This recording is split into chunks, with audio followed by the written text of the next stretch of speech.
বাংলাদেশ আনসার ও গ্রাম প্রতিরক্ষা বাহিনীর মহাপরিচালক মেজর জেনারেল আব্দুল মোতালেব সাজ্জাদ মাহমুদ বলেছেন, ত্রয়োদশ সংসদ নির্বাচনে সারা দেশে 5,60,000 আনসার ভিডিপি সদস্য মোতায়েন করা হবে। সে লক্ষ্যে আমাদের সবার নির্বাচনী প্রস্তুতি দরকার। প্রথমবারের মতো প্রতিটি জেলায় আমরা এই আয়োজন করছি। বৃহস্পতিবার দুপুরে টাঙ্গাইল শহীদ মারুফ স্টেডিয়ামে ত্রয়োদশ সংসদ নির্বাচনে জেলার আনসার ও গ্রাম প্রতিরক্ষা বাহিনীর নির্বাচনী প্রস্তুতিমূলক সমাবেশ শেষে সাংবাদিকদের প্রশ্নের জবাবে তিনি একথা বলেন।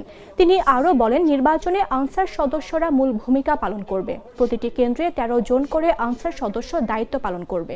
নির্বাচন কমিশন মোতাবেক সুরক্ষা অ্যাপসের মাধ্যমে তাদের কার্যক্রম হচ্ছে।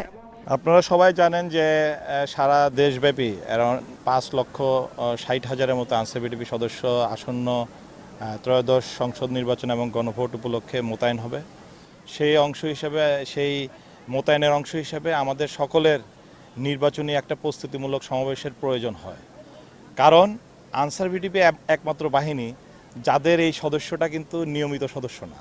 তাদেরকে গ্রামে গঞ্জে বিভিন্ন বাড়িতে আমাদের সমাজে এরা সাধারণ জীবনযাপন করে, শুধু রাষ্ট্রের ডাকে, সমাজের ডাকে তারা এই সময় রাষ্ট্রের তাগিদে তারা নিজেদের জীবন জীবিকার থেকে বের হয়ে তারা এই মোতায়েনে আসে শুধু রাষ্ট্রকে সেবা দেওয়ার জন্য।